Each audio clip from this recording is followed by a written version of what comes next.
নমস্কার। আজকে কোনো ব্লগ নিয়ে আসিনি, আজকে ছোট্ট একটা ভিডিও নিয়ে এসেছি। কয়েকটা কথা বলবো শুধু।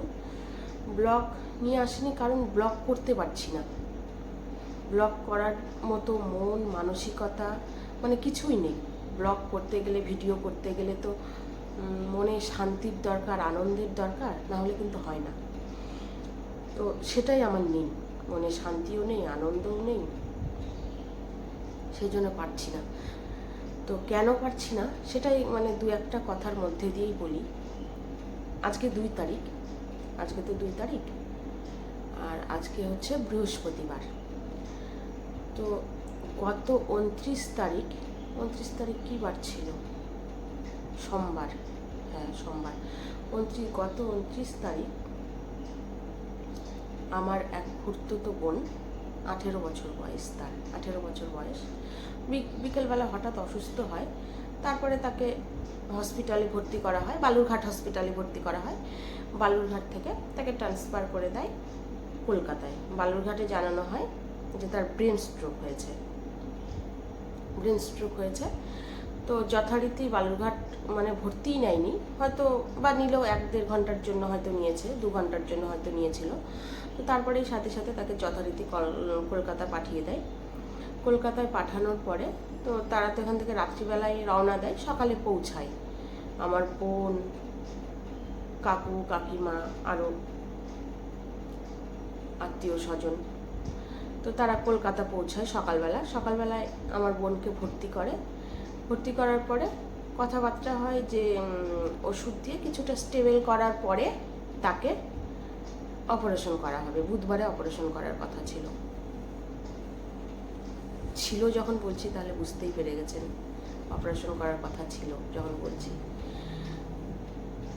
তো বুধবারে অপারেশন করার কথা ছিল, কিন্তু মঙ্গলবারে তারা ভর্তি করে, আমার বোনকে ভর্তি করে সবাই, যারা যারা গেছিলো। ভর্তি করার পরে মঙ্গলবার রাত্রি 10:30টায় আমার বোন চলে যায়, আমাদের ছেড়ে চলে যায়।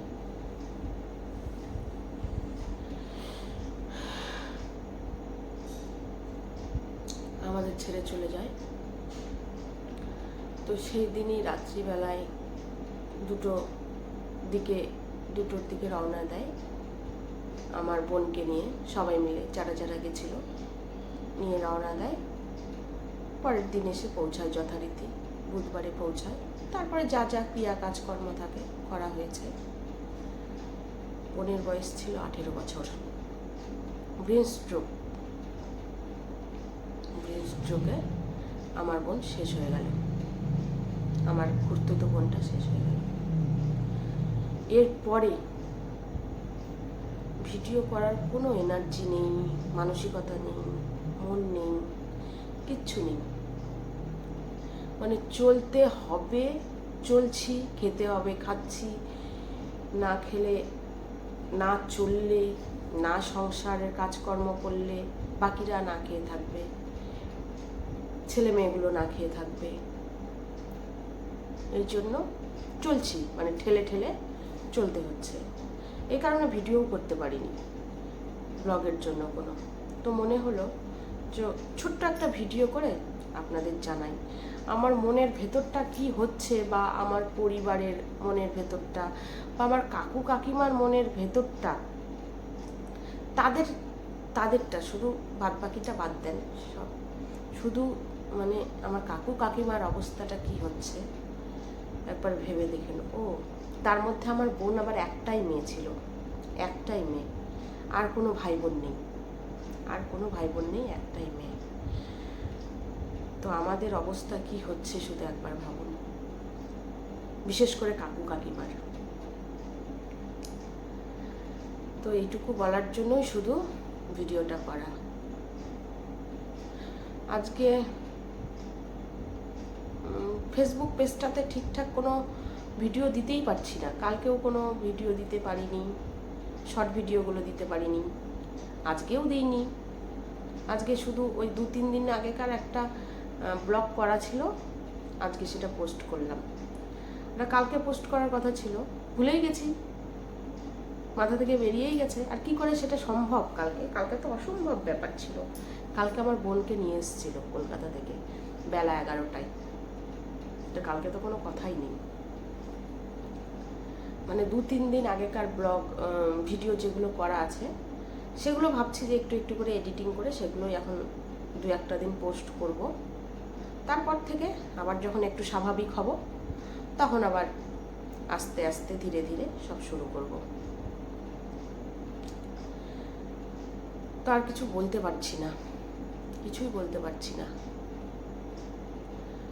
সেই 29 তারিখ থেকে আমাদের উপর দিয়ে যা যাচ্ছে বলার কথা না। আমার বাবার বাড়ির লোকেদের উপরে, কাকু কাকিমাদের উপর দিয়ে যা যাচ্ছে সোমবার থেকে, সেটা বলার কথা না। আর কিছু আমি বলতেও পারছি না এখন, আর কিছু বলতেও পারছি না, ভালোও লাগছে না। তবে চলুন ভিডিওটা এখানেই শেষ করছি। ভালো থাকবেন সবাই, আর এই গরমে বেশি বেশি করে জল খাবেন। হয়তো এই গরমের জন্যে আমার খুড়তুতো বোনটার এতটা আরও বেশি হয়ে গেছে, এতটা, হয়তো গরমের জন্য। গরমে কি করলে ভালো থাকবেন সেটা করবেন। জল খাবেন, ঠান্ডা ঠান্ডা খাবার খাবেন। চলুন আজকে ভিডিওটা এখানেই শেষ করছি। বোনটা আমার ফুলের মতো ফুটফুটে ছিল, জানেন তো, একদম ফুটফুটে ফুলের মতো। 18 বছরের মেয়ে, ফুলের মতো তো ফুটফুটে হবেই, তাই না? তো বোনটার একটা ছবি আমি থাম্বনেলে দিচ্ছি, আপনারা দেখুন।